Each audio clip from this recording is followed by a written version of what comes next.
Here we have me and Eric B's new pistols. One is an M18C, the other is a 99 style.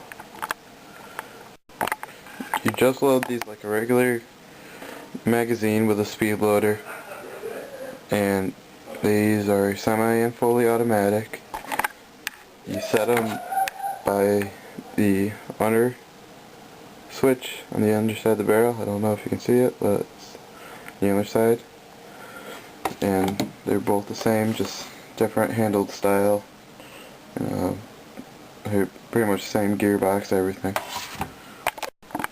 Here I'm just using a rubber sticky target to test inside. My book bag blocking the back side so they don't go into the hallway. And I'll be shooting Eric's gun on semi and mine on full, which they're pretty much just the same thing, but just different handle style. This is Eric's gun on semi. As you can see, they bounce off the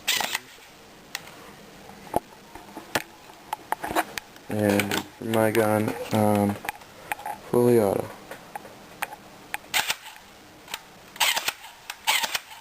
Okay, maybe mine wasn't on full auto.